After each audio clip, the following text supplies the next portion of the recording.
ஜெபம் செய்வோம். அன்பும் இரக்கமுள்ள பரலோக பிதாவே, மனமகிழ்ச்சியான இந்த காலை வேளைக்காக நன்றியோடு ஸ்தோத்திரிக்கிறோம். காலைதோறும் உடைய கிருபை புதியது புதியது புதியது ஆண்டவரே. அனுதினமும் எங்களை நடத்துகிற விதம் புதியது, எங்களை ஆசீர்வதிக்கிற விதம் புதியது, எங்களை சுகப்படுத்தி ஆறுதல் படுத்தி இளைப்பாற பண்ணின விதம் புதியது ஆண்டவரே. ஆண்டவரே, இந்த நாளிலும் கூட எங்கள் அலுவல்களை, எங்கள் வேலைகளை, எங்கள் வாழ்க்கையை தொடங்கும் முன்பு உங்களுடைய பாதத்திலிருந்து துவங்குகிற கிருபையை எங்களுக்கு தந்தபடி நாளை மக்கள் நன்றி செலுத்துகிறோம். ஒரு அரை மணி நேரமாவது உடைய பாதத்தில் உட்கார்ந்து ஜெபித்து உங்களுடைய வசனத்தை கேட்டு உம்மிடத்திலிருந்து வாக்குத்தத்தங்களை பெற்றவர்களாய் நாங்கள் உலகத்தில் கடந்து போகிற கிருபைகளை தந்தீரே உமக்கு ஸ்தோத்திரம். யாருக்கும் கிடைக்காத ஸ்லாக்கியத்தை எங்கள் வாழ்விலே நீ தந்தபடி நாளை ஸ்தோத்திரம். அனுதினமும் இந்த வேலைக்காக நீரும் காத்திருக்கிறீர், நாங்களும் காத்திருக்கிறோம், அநேகர் காத்திருக்கிறார்கள். காத்திருக்கிறவர்கள் புதுபல் அடைந்து கழுகுகளைப் போல சட்டைகளை எடுத்து எழும்புவார்கள் என்று வேதம் சொல்கிறது. கர்த்தருக்காக காத்திருக்கிறவர்கள் ஒருபோதும் வெட்கப்பட்டு போவதில்லை. ஆண்டவரே, எங்கள் நிலையை அறிந்திருக்கிற கர்த்தர் எங்களுக்கு வேண்டிய நல்ல ரேமாவை கொடுத்து எங்களை ஆசீர்வதிக்க வேண்டும் என்று இயேசுவின் நாமத்தில் ஜெபிக்கிறோம் நல்ல பிதாவே, ஆமென்.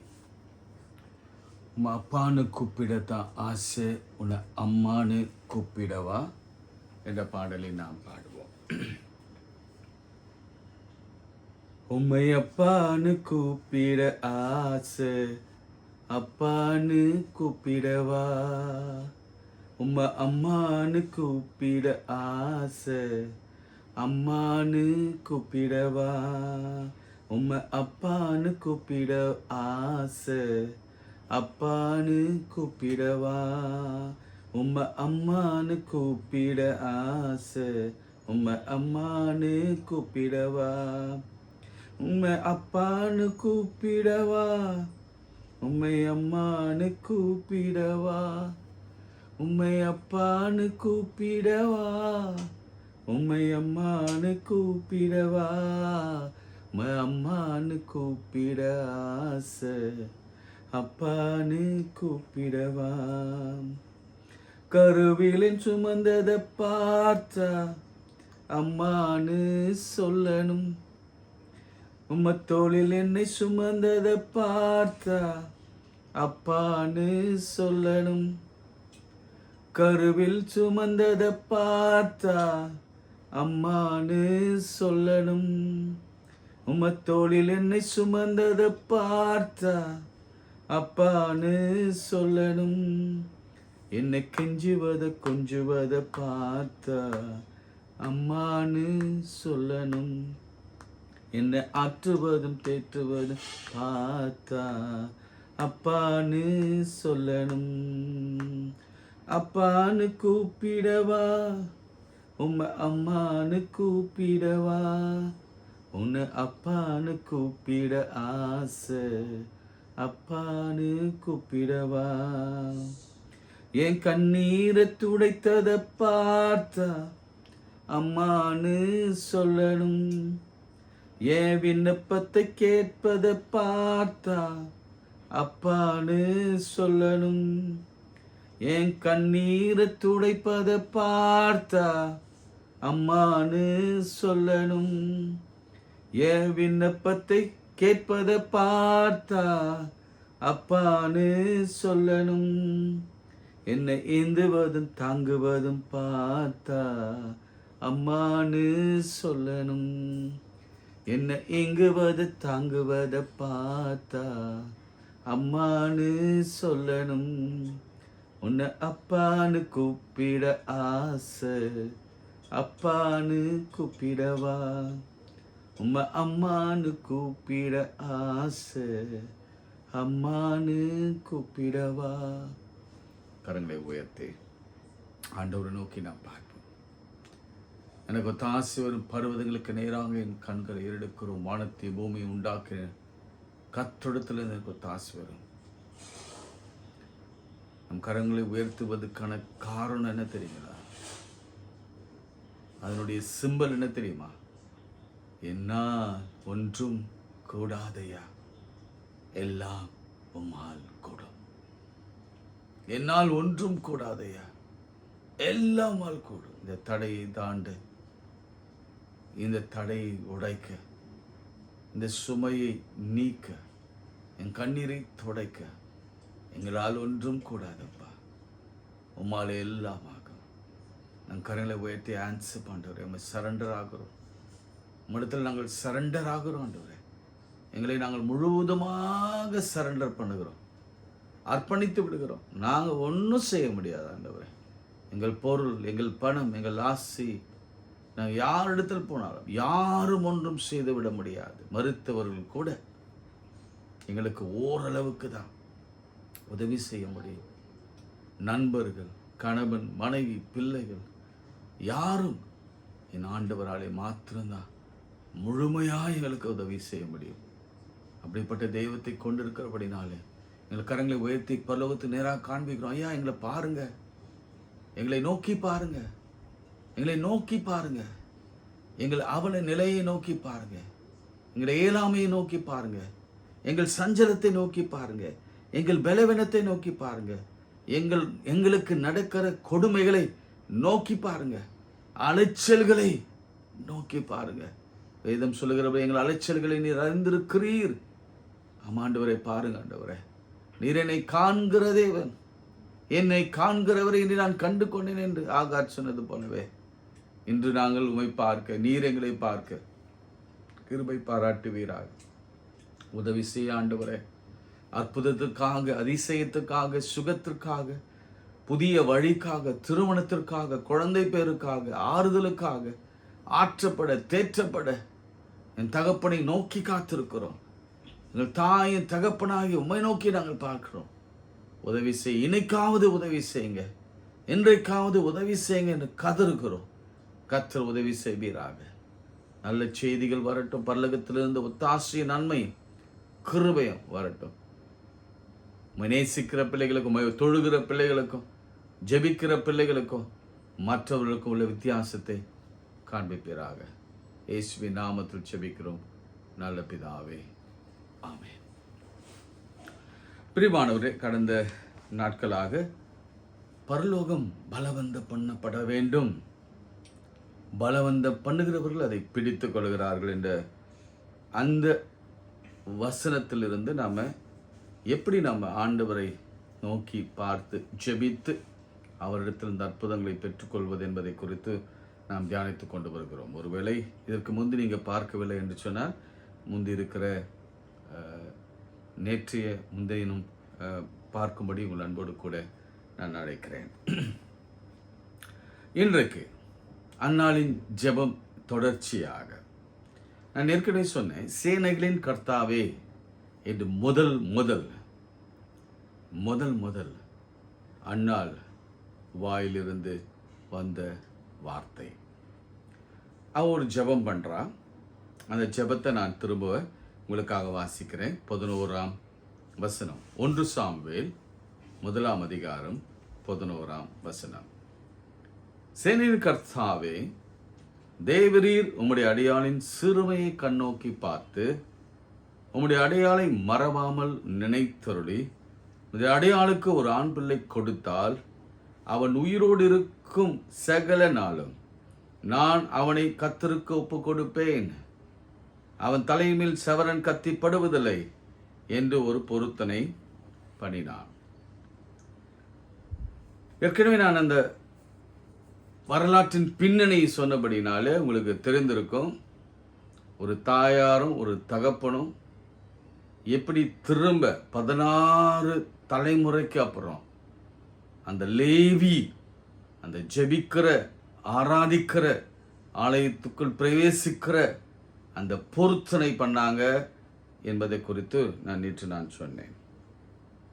15ஆம் வசனத்தை நம்ம வாசிக்கலாம். அதற்கு அந்நாள் பிரதியுத்தரமாக, அப்படியல்ல என் ஆண்டவனே, நான் மன கிளேசமுள்ள ஸ்திரீ, நான் திராட்சசமாகிலும் மதுவாகிலும் குடிக்கவில்லை, நான் கர்த்தருடைய சந்நிதியிலே என் இருதயத்தை ஊற்றிவிட்டேன் என்றார். அப்புறம் பாருங்க, ஊற்றிவிட்டேன். உம்முடைய அடியாள் பேலையானின் மகளாக எண்ணாதையும், மிகுதியான விசாரத்தாலும் கிளேசத்தினாலும் இந்நேரம் மட்டும் விண்ணப்பம் பண்ணினேன். அப்படின்னா ரொம்ப நேரம் விண்ணப்பம் பண்ணி கொண்டிருந்தாளாம். எப்படி விண்ணப்பம் பண்ணினாலாம்? ஏலி சொல்லுகிறார், அவள் உதடு மாத்திரம் அசைந்தது. கவனிங்க 13ஆம் வசனம். அண்ணால் தன் இருதயத்திலே பேசினாள். அதை நீங்க குறித்து வைத்துக் கொள்ளுங்க. அவளுடைய உதடுகள் மாத்திரம் அசைந்தது, அவள் சத்தமோ கேட்கப்படவில்லை. சரி, ஏலி கொஞ்சம் தூரத்தில் இருக்கிறார், சரிங்களா? இவங்க ஆலய பிரகாரத்தில் ஆலயத்தில் ஏதோ ஒரு மூலையில் இருக்கிறார்கள். இவங்க இருதயத்தில் பேசுறாங்க, வாய் மட்டும் அசையுது, ஆனால் சத்தமோ கேட்கப்படவில்லை.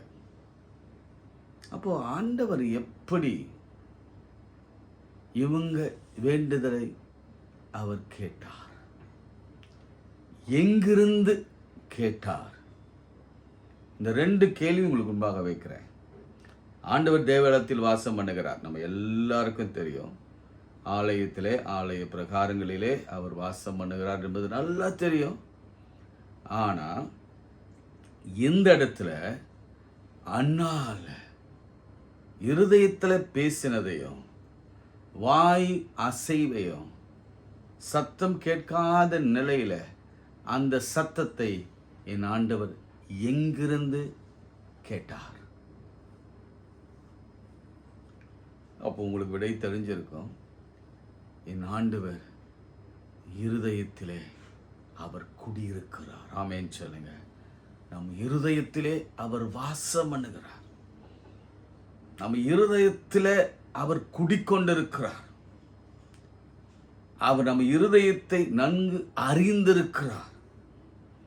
அவருக்கு முன்பாக நீங்க இங்க என்ன நினைச்சாலும், சிந்தலை என்ன நினைச்சாலும், அது அவருக்கு மாத்திரம்தான் தெரியும். அவருக்கு மாத்திரம்தான் தெரியும். அதனால தான் சில நேரங்களில் நம்ம கவனமாக இருக்க வேண்டிய ஒரு காரியத்தை நான் உங்களுக்கு ஆவியானவர் சொல்றதுனால உங்களுக்கு சொல்லுகிறேன். வாயினாலே அலம்ப வேண்டாம். ஏனென்றால் நம்ம பேசுகிறதுனாலே பல வேளைகளிலே பிசாசு எல்லாவற்றையும் கேட்கிறான். ஆனால் நம்முடைய சிந்தையை அவனாலே அறிந்து கொள்ள முடியாது. சிந்தைக்குள் அவன் சென்று யாவற்றையும் அறிந்து கொள்ள முடியாது. இருதயத்துக்குள்ளே போய் யாவற்றையும் அறிந்து கொள்ள முடியாது. சில நேரங்களே தூண்டுவான். ஆனா நாம் நினைக்கிறத அவனால் அறிந்து கொள்ள முடியாது. நீங்க அதை பத்தி கொஞ்சம் சிந்திங்க. இப்போ அன்னாள் அழுகிறாள், அன்னாள் தன் இருதயத்தில் சிந்திக்கிறாள், அன்னாள் பேசுகிறாள், ஆனால் சத்தமோ வாய் அசைவு மாத்திரம் இருக்கிறது, கேட்கவில்லை. அப்போ கர்த்தர் ஒருவேளை நின்றிருப்பாருன்னா எங்க நின்றிருப்பாருன்னா ரொம்ப அருகிலே நின்றிருப்பார். அவன் முணுமுணுப்பு சத்தத்தை கேட்கிற பக்கத்தில் நின்றிருப்பார். சரி, இப்போ நான் கர்த்தரை பற்றி நான் எடுத்ததுனால நம்ம கர்த்தர் பாயிண்ட் ஆஃப் வியூல இருந்து இதை நம்ம பார்க்கலாம். கர்த்தர் 16 தலைமுறையாக இந்த குடும்பத்தை அந்த இடத்திற்கு வராமல், ஒருவேளை அவர் தடுத்தாரோ அல்லது அந்த சமூகம் தடுத்ததோ நமக்கு தெரியாது. ஆனால் அது ஒருவேளை சாபமாக இருக்கலாம். சரிங்க, இப்போ கர்த்தருடைய பாயிண்ட் ஆஃப் வியூவில் அவருக்கு என்னன்னா, இப்படி ஒரு சந்ததி எல்கானா, அன்னாள், இப்படி ஒரு குடும்பம் வரப்போகிறது. ஏன்னா அவர் 1000 தலைமுறைக்கு பிறகு காண்புகிறவர். அதான் வாக்குத்தத்தத்தை சொல்லுதுல, 1000 தலைமுறை வரைக்கும் அவர் பார்க்கிறவர். அவர் தூரத்தில் பார்க்கிறவர். முதல் தலைமுறையில அவர் அந்த கோராங்கு தவறு செய்த பொழுது அவர் மைண்ட்ல ஒரு காரியம் வந்தது. இது 16th தலைமுறையில எல்கானா என்ற ஒருவர் வருவார், பிறப்பார். அவளுக்கு ஒரு மனைவி வருவாங்க. அவங்க பேர் அன்னாள். அவளுடைய கர்ப்பத்தை நான் அடைப்பேன், பர்பஸ்ஃபுல்லாக அடைப்பேன். அந்த கர்ப்பத்திலிருந்து ஒரு பிள்ளை பிறக்கும். அந்த பிள்ளை தான் ஜாதிகளுக்கு தீர்க்கதரிசியாய் மாறும். இதெல்லாம் முன்கூட்டியே கர்த்தர் போட்ட திட்டம். இது முதல் குறிப்பு. இரண்டாவது குறிப்பு, கர்த்தருடைய எண்ணம் என்னவாக இருக்குன்னா, நான் அவளுக்கு ஒரு பிள்ளை கொடுத்தா அதனால கர்த்தருக்கு எனக்கு என்ன பயன்? இப்போ நம்ம எல்லா காரியத்துக்காக அழுகிறோம். இங்க அன்னாள் குழந்தைக்காக அழுதாள். எசேக்கியா ஜீவனுக்காக, அந்த வியாதியிலிருந்து விடுதலை பெற்று ஜீவனுக்காக அழுதான். ஆகார் பிள்ளை சாகிறது காண முடியாமல் அழுதாங்க. இப்படி நான் இன்னும் திரும்ப நிறைய காரியம் சொல்ல போவதனால எல்லாரும் பல காரணங்களுக்காக அழுவாங்க. சரி, ஆண்டவர் அந்த காரணத்திற்கு பிறகு அழுத பிறகு நமக்கு கிருபையாய் பதில் கொடுக்க விரும்புகிறார். அதனாலே அவருக்கு என்ன பயன்? கொஞ்சம் இந்த காரியத்தை நம்ம சிந்தித்து பார்க்க வேண்டும். ஆகாருக்கு குழந்தை கொடுப்பதனால அவருக்கு என்ன பயன்? அதே போல நம்ம வறுமையில இருக்கிறோம். நம்ம வறுமையை தீர்த்தா அவருக்கு என்ன பயன்?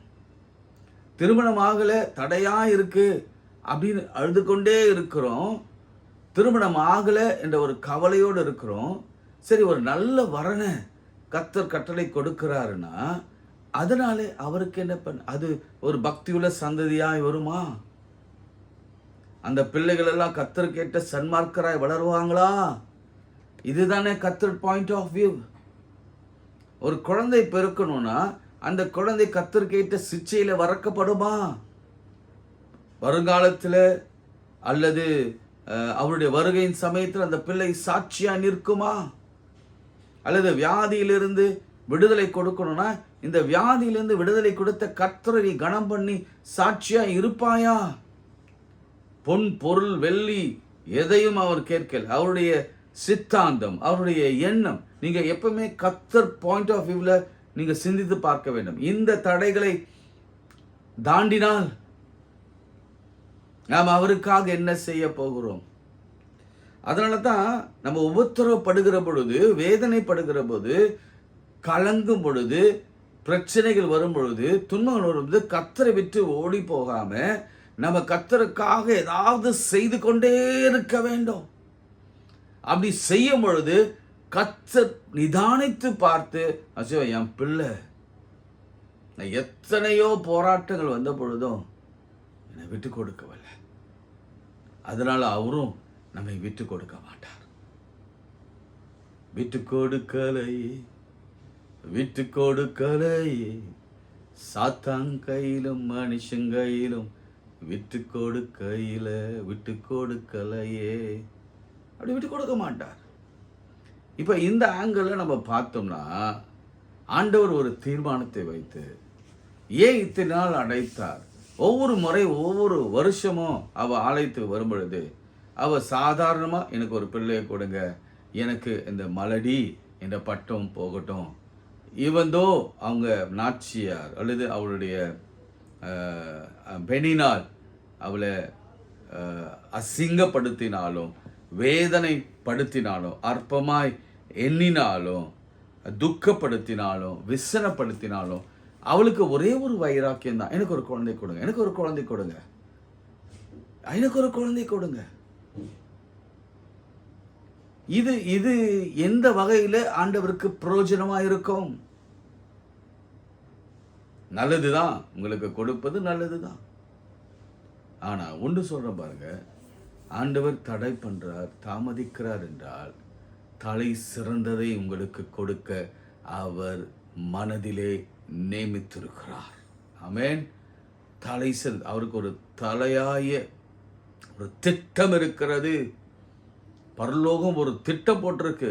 இந்த அம்மா மனசு மாறி இந்த ஜெபத்தை மாத்திர வரைக்கும், இதுக்கு முன்னாடி எப்படி ஜெபித்தாங்கன்னு தெரியல, நீங்க தெளிவா வாசித்து பாருங்க.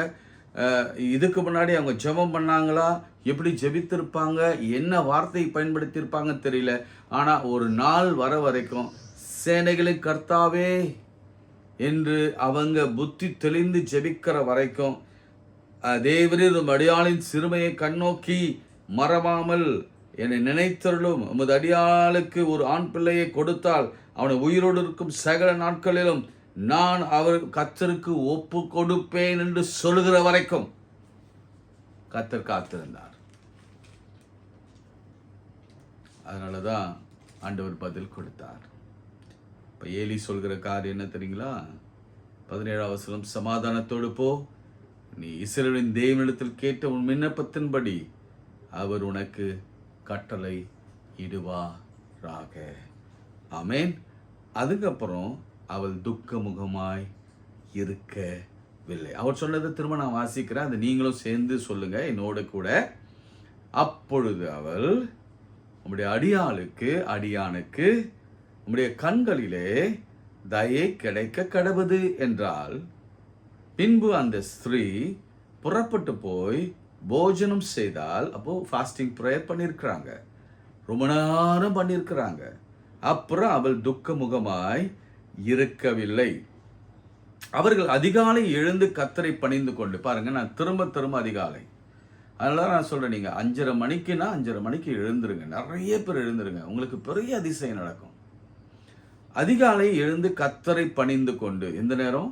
அதிகாலை நேரம் கர்த்தர் ஒதுக்கி இருக்கிறார். ஒவ்வொருவருக்கும் ஒவ்வொரு நிலைமையில கர்த்தர் நேரத்தை ஒதுக்கி இருக்கிறார். அதிகாலை எழுந்திருந்து கர்த்தரை பணிந்து கொண்டு ராமாவில் இருக்கிற தங்கள் வீட்டுக்கு திரும்பி போனார்கள். எல்கானா தன் மனைவியாகிய அன்னாள் அறிந்தான், கர்த்தர் அவளை நினைத்தருளினார்.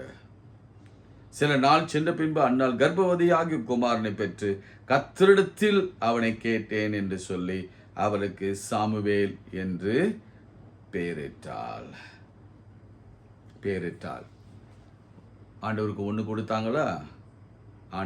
ஆண்டவர் திரும்ப எத்தனை கொடுத்தார் பாருங்க. அதுதான் ஆண்டவருடைய திட்டத்தை மாத்திரம் நாம் கடைபிடிச்சோம்னா, 2ஆம் அதிகாரம் 21ஆம் வசனம், அப்படியே கர்த்தர் அன்னாளை கடாட்சித்தார். திரும்ப அவள் கர்ப்பம் தரித்து 3 குமாரரையும் 2 குமாரத்திகளையும் பெற்றால் சாமுவேல் என்னும் பிள்ளையாண்டான். கர்த்தருடைய சந்நிதியிலே வளர்ந்தான். திரும்பவும் கர்த்தருடைய சந்நிதியிலே வளர்க்கிற கிருபை கிடைத்தது. பிரியமானவர்களே, இன்னைக்கு நம்ம ஜெபத்தில் ஒரு மாற்றம், ஒரு முன்னேற்றம், வார்த்தையில, விசுவாசத்தில், வாக்குத்தத்தத்தை பற்றி ஜெபிப்பதில், வேதத்தில் இருக்கிற காண்கிற அதிசயங்களிலே அதை நாம் பற்றி கொண்டு ஜெபிப்பதில் நாம் தெளிவுள்ளவர்களாக இருக்க வேண்டும். சில வசனங்களை உங்களுக்கு நான் காண்பித்து கொடுக்கிறேன். இன்னைக்கு கர்த்தர் தீர்க்க தரிசனமாய் சிலரோடு கூட பேசி கொண்டிருக்கிற அந்த வார்த்தையை நல்லா கவனிங்க. எரேமியா 31ஆம் அதிகாரம் 16ஆம் வசனம் எழுதி கொள்ளுங்க. எரேமியா 31ஆம் அதிகாரம், ஜெரமியா சாப்டர் 31 verse 16. நீ அழாதபடிக்கு உன் சத்தத்தை அடக்கி, நீர் கண்ணீர் விடாதபடிக்கு உன் கண்களை காத்துக்கொள் என்று கர்த்தர் சொல்லுகிறார். உன் கிரியைக்கு பலனொன்று உண்டென்று கர்த்தர் சொல்லுகிறார். அவர்கள் சத்துருவின் தேசத்தில் திரும்பி வருவார்கள். ஆமென். ஹல்லேலூயா. உன் முடிவை பற்றி உனக்கு நம்பிக்கை உண்டு. உன் பிள்ளைகள் தங்கள் தேசத்துக்கு திரும்பி வருவார்கள் என்று கர்த்தர் சொல்லுகிறார். ஆமென். நிறைய வார்த்தைகளை நான் சொல்லி ஜெபிக்க விரும்புகிறேன். 25 ஏசாயா 25 8ஆம் வசனத்தில் அந்த இறுதி பகுதியை நான் வாசிக்கிறேன். இல்லை, அவர் மரணத்தை ஜெயமாக விழுங்குவார். கர்த்தராகிய தேவன் எல்லா முகங்களிலிருந்தும் கண்ணீரை துடைத்து தமது ஜனத்தின் நிந்தையை பூமியில் இராதபடிக்கு முற்றிலும் நீக்கி விடுகிறார். கர்த்தரே இதை சொன்னார். கர்த்தரே இதை சொன்னார். சங்கீதம் 126 சங்கீதம் 126 5ஆம் வசனம். கண்ணீரோடு விதைக்கிறவன் கம்பீரத்தோடு அறுப்பான். அள்ளி தூவும் விதையை சுமக்கிறவன் அழுது கொண்டு போகிறான். ஆனாலும் தான் அறுத்த அரிகளை சுமந்து கொண்டு கம்பீரத்தோடு திரும்ப வருவான். கண்ணீரோடு விதைக்கிறவன் கம்பீரத்தோடு அறுப்பான். பிரியமானவர்களே, இந்த நாளிலே நீங்க எதற்காக அழறீங்க? ஒருவேளை கண்ணீர் வற்றி போய் அழக்கூட திராணி இல்லை. இனி ஏன் நான் அழணும்? மனுஷர் முன்பாக அழாதீங்க. அவங்க ரொம்ப நம்மளை கேவலப்படுத்துவாங்க. ஒருவேளை கண்ணீரோடு தேவனுடைய சமூகத்தில் அநேகர் காத்திருக்கிறதே கத்துறாரு. ஏனென்றால் இந்த டாப்பிக்கை எடுக்க சொன்னவர் அவர் தான். அழ முடியலங்க, அவ்வளோ வேதனை. என் பிள்ளையை குறித்து, என் வாழ்க்கை குறித்து, எதிர்காலத்தை குறித்து, கடனை குறித்து, என் தேவைகளை குறித்து, என் உள்ளம். இதில் நீங்கள் அண்ணாளுடைய அந்த வார்த்தையெல்லாம் நீங்கள் பார்த்தீங்கன்னா ரொம்ப ரொம்ப டீப்பான வார்த்தைகள். அது மனக்லேசம் உள்ள பெண், நான் என் சஞ்சலத்தை ஆண்டவருடைய பாதத்தில் நான் ஊற்றின சஞ்சலம், மனக்லேசம். அவங்க சொல்கிற வார்த்தையெல்லாம் எனக்கு உண்மையாகவே இதில் நம்ம போய் கொண்டிருக்கிறோம். பாருங்கள், அவங்க நாச்சியார், அதாவது அவங்க பெண்ணினால் அவள் துக்கப்படும்படியாக மிகவும் வெசனப்படுத்தினாள். அப்போ துக்கம் ஒரு பக்கம், வெசனம் ஒரு பக்கம். எப்பவுமே லாங் ஃபேஸோட ஒரு மூலையில் அமர்ந்து யாரிடத்திலும் பேசாமல் வேதனையோடு இருக்கிற ஒரு சூழ்நிலையில் நீங்களும் நானும் இருக்கலாம். மற்றவர்கள் பேசுகிற பேச்சு, ஆண்டவரோடு கூட இருக்க, ஜபம் பண்ணுறான், வேதம் வாசிக்கிறான், சாட்சியாக நிற்கிறான். இவனுக்கு ஏன் இப்படி? வேதனையோட அவள் அழுதுக்கு மனுவடிவாக்குவாள். அப்போது அவள் சாப்பிட எத்தனையோ நாட்கள் சாப்பிட ஏறல, அழுது கொண்டு இருக்கிறான். இன்னைக்கு நாமும் கூட பல வேளைகளை காலையில் சாப்பிட்டோம், இதோட கூட சாப்பிட முடியல. காரணம் துக்கம். எப்போ ஆண்டவரே தீரும்? சாப்பாடு தோண மாட்டேங்குது, சாப்பிட தோண மாட்டேங்குது.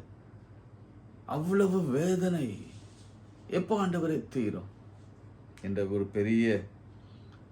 அப்போ அவங்க ஹஸ்பண்ட் கேட்குறாரு, ஏன் சஞ்சலப்படுற? சஞ்சலம். ஒவ்வொரு வார்த்தை எடுங்க பாருங்க. துக்கப்படுகிறாங்க, வெசனப்படுகிறாங்க, அழுது கொண்டிருக்கிறாங்க, சஞ்சலப்படுகிறாங்க. அவங்க வாயிலிருந்தே சொல்றாங்க, நான் மனக்லேசமுள்ள பெண், என் இருதயத்தை கர்த்தருடைய சந்நிதியிலே நான் ஊற்றினேன். நான் விசாரத்தினாலும், மிகுதியான விசாரத்தினாலும், கிளேசத்தினாலும் இந்நேரம் மட்டும் விண்ணப்பம் பண்ணினேன். இந்த எத்தனை வார்த்தை நான் சொன்னேன், நீங்கள் கவுண்ட் பண்ணுங்க, அதை அண்டர்லைன் பண்ணுங்க. இதுதாங்க நம்ம வாழ்க்கை. எனக்கு எத்தனை சொன்னேன் எனக்கு ஞாபகம் வரல. நீங்கள் எழுதுங்க, நீங்கள் குறிங்க. மனக்லேசம் அப்படின்னா என்ன? மன சஞ்சலம் அப்படின்னா என்ன? துக்கம் அப்படின்னா என்ன? மன வடிவு அப்படின்னா என்ன? அழுகை அப்படின்னா என்ன? எத்தனை எத்தனை எத்தனை. அப்படி ஒரு சூழ்நிலையில வாழ்ந்து கொண்டிருக்கிற நம்ம பார்த்து ஆண்டவர் சொல்கிற பெரிய வார்த்தை, வாக்குத்தத்தனா, இனி நீ அழுது கொண்டு இரா என்று கர்த்தர் சொல்கிறார். எரேமியாவில் அதுதான் நம்ம வாசித்தோம். இனி நீ அழுது கொண்டு இராய் என்று. அது முடியும் போது அது அப்படிதான் சொல்றாரு. கர்த்தர் சொல்லுகிறாராம். ஏசாயால பாருங்க, அதே வார்த்தை சொல்ற. கர்த்தர் இதை சொன்னார். என்ன சொன்னார்? நான் கண்ணீரை துடைத்து தமது ஜனத்தின் நிந்தையை பூமியில் இராதபடிக்கு முக்கிலும். கண்ணீரை துடைக்கிறவர், கண்ணீரை காண்கிறவர். எழுதி வச்சுக்கோங்க. கண்ணீர் விடாதபடிக்கு நம்மை மாற்றுகிறவர், அழாதபடிக்கு நம்மை மாற்றுகிறவர் ஆனந்த களிப்பாய் மாற்றுகிறவர். மாத்திரமல்ல, சங்கீதத்தில் 56 அதிகாரம் தானே, ஆமா, 8ஆம் வசனம், என் இளைச்சல்களை தேவரீர் எண்ணி இருக்கிறீர், என் கண்ணீரையும் துருத்தியில் வையும், அவைகளும் கணக்கில் அல்லவா இருக்கிறது. அடுத்த வசனம் சொல்லுது, நான் உம்மை நோக்கி கூப்பிடும் நாளில் என் சத்துருக்கள் பின்னிட்டு திரும்புவார்கள், தேவன் என் பட்சத்தில் இருக்கார் என்பதை அறிவேன். துருத்தியில வைத்து அதை கணக்கில் வைத்திருக்கிறார். ஏன் கணக்கு வைக்கிறார் தெரியுமா? ஒவ்வொன்று கணக்கு தீர்ப்பதற்காக. ஒவ்வொரு சொட்டு கண்ணீருக்கும் அதுக்கு விடை வந்துடும். ஒரு சொட்டு கண்ணீருக்கும் கர்த்தர் விடை இல்லாம பண்ண போவதே இல்லை. இது கர்த்தருடைய வார்த்தை. சோமண்டாமா, கண்ணீரோடு விதைக்கிறவன் கம்பீரத்தோடு அனுப்பான். அள்ளி தூவி கொண்டு போகிறவுடைய கையை தான் மக்கள் பார்ப்பாங்க. அவனோட இருதயத்தின் சஞ்சலத்தை யாரும் பார்க்க மாட்டாங்க. இன்னைக்கு அப்படிதான் நம்ம இருக்கிறோம். நம்ம முகத்தை ஒருவேளை சிரிச்ச முகத்தோடு இருக்கலாம், ஆனால் இருதயத்திலே கண்ணீர், அழுகை, வேதனை, மன சஞ்சலம், வருத்தம், மிகுதியான வருத்தம், மன கிளேசம், மன சஞ்சலம், இவள் மத்தியிலே நாம் வாழ்ந்து கொண்டிருக்கிறோம். தகப்பனே, என் வேதனைகளை நீர் அறிந்திருக்கிறீர் ஆண்டவரே. என் கண்ணீரை எல்லாம் காண்கிறீரப்பா. இன்னைக்கு ஒரு முற்றுப்புள்ளி வைங்க ஆண்டவரே. இன்னைக்கு ஒரு முற்றுப்புள்ளி வைங்க ஆண்டவரே. எதுக்கெல்லாம் எங்க ஜனங்க அழுகுறாங்களோ, உங்களுடைய பிள்ளைகள் அழுகுறாங்களோ, எதுக்கெல்லாம் அழுது அழுது அழுது அழுது ஓய்ந்து போனாங்களோ, எதுக்கெல்லாம் வேதனையில விளிம்பில மாட்டிக்கொண்டிருக்கிறாங்களோ, கர்த்தர் அவங்களுக்கு எல்லாம் ஒரு விடை கொடுங்க ஆண்டவரே. கம்பீரத்தோடு நாங்கள் திரும்ப எங்கள் வாழ்க்கையை தொடங்க உதவி செய்யுங்க. எல்லாவற்றுக்கும் ஒரு முடிவு உண்டு. உன் நம்பிக்கை வீண் போகாது. இன்று திருமணத்திற்காக அழுகிற, இன்று வேலைக்காக அழுகிற, வீடு வாசலுக்காக அழுகிற,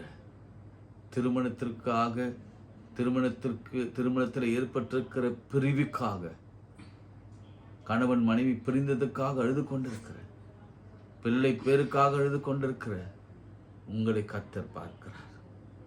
இன்னைக்கு நிச்சயம் ஒரு பதில் உண்டு. பிள்ளைகள் திரும்பி வருவார்கள். எஸ், சத்துருவின் கைகளிலிருந்து உன் பிள்ளைகளை கர்த்தர் திரும்பி கொண்டு வருவார். சத்துரு போட்ட எல்லா தடைகளும் மாறும். 16 தலைமுறையாக ஏற்பட்ட தடைய என் தேவன் அவருடைய தூய திட்டத்தின்படியே அவர் மாற்றினார். சாமுவேலை தீர்க்கதரிசியாய் மாற்றினார். அவனை கொண்டு அநேக ராஜாக்களை எழுப்பினார். அதுதான் கர்த்தருடைய சித்தம். உங்க பிள்ளைகள் எல்லாம் ராஜாக்களாக, உங்களுடைய பிள்ளைகள் எல்லாம் ஆசாரியர்களாக, உங்களுடைய பிள்ளைகள் எல்லாம் லேவியராக கர்த்தர் மாற்றப் போகிறார். பிள்ளைகள் எல்லாம் கர்த்தரால் போதிக்கப்பட்டிருப்பாங்க. அவர்களின் கைகளில் அலங்காரமான கிரீடமும் ராஜ்ய முடியுமாய் ஒருக்கிறார்கள் என்று வேதம் சொல்லுகிறது. கர்த்தர் அப்படியே எங்களை மாற்றும் ஆண்டவரே. நாங்கள் என்ன பிரயோஜனம், எனக்கு என்ன பயன் அப்படின்னு ஆண்டவர் இதை கேட்க சொல்றார். திடீரென்று வருகிறது கேட்க சொல்ற, எனக்கு என்ன பயன், எனக்கு என்ன பிரயோஜனம், நான் கொடுத்தா என்ன எனக்கு கிடைக்கும், என் ஆண்டவர் கேட்க சொன்னதுனாலே நான் கேட்கிறேன். சரி, உங்களுக்கு நான் ஒரு சின்ன டைம் தரேன். என்ன செய்ய போறீங்க? சாட்சியா நிற்க போறீங்களா? அவருக்கு விட்னஸ் பண்ணுவீங்களா? உங்க பிள்ளைகளை கர்த்தருக்கென்று கொடுப்பீங்களா? உங்க ஆயுசு நாட்கள் மீதி இருக்கிற நாட்களை கர்த்தருக்கென்று ஊழியம் செய்வீர்களா? ஆலயத்திற்காகவும் ஏழைகளுக்காகவும் நீ என்ன செய்ய போறீங்க? ஆண்டவருடைய வருகைக்காக என்ன செய்ய போறீங்க? திருமறை வாசிப்பீங்களா? தொடர்ந்து ஜெபி. அதோட போதும், நிறுத்திடுவீங்களா? ஆண்டவர் ஜெபத்தை கேட்டார், பதில் கொடுத்தார். Okay, thank you lord. நிறுத்துவீங்களா? அல்லது தொடர்ந்து உங்கள் ஜீவன் இருக்கும் வரையில், வாழ்நாள் இருக்கும் வரையில் தொடர்ந்து வேதம் வாசித்து ஜெபிப்பீங்களா? உபவாசிப்பீங்களா? நீண்ட நேரம் ஜெபிப்பீங்களா? ஆண்டவரை தேடுவதில் சுணுக்கம் இல்லாமல் தேடுவீங்களா? ஆண்டவர் எப்பொழுதும் தேடிக்கொண்டிருப்பீங்களா? அவரை விட்டு விலகி போக மாட்டீங்களே? இதுதான் ஆண்டவர் கேட்கிறார். யோசித்தீங்களா? பதில் சொல்லிட்டீங்களா? ஆண்டவரிடத்துல கேட்டுட்டீங்களா? கண்ணீரோடு சொல்லுங்க.